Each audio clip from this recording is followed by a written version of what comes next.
Ես ուզում եմ կոնկրետ համեմատություն հասկացնենք, տեսնենք, որ դրանով որ մեկին մեկ ճշգրտությամբ կարող ենք ապացուցել, որ Հայաստանում համենայն դեպս վերջի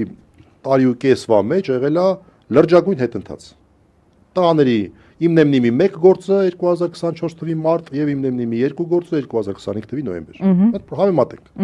Այն ստանդարտ համեմատություն։ Փաստեր ընդամենը։ Իմնեմնիմի 1 գործով զբաղվում էր ոստիկանությունը, իմնեմնիմի 2-ով զբաղվում է ազգային անվտանգության ծառայությունը։ Դա նույն բանն է, այսինքն ոչ մի բան չի փոխվել։ Ազգային անվտանգության ծառայության զբաղվելը ես համարում եմ ավելի լուրջ միջամտության դրսևորում։ 24 թվականին մարդկանց բնակարանի անձեռնմխելիությունը չսահմանափակեցին, չմիջամտեցին, տուն չմտան, են էլ առավոտը ժամը 7-ին, երեխեքին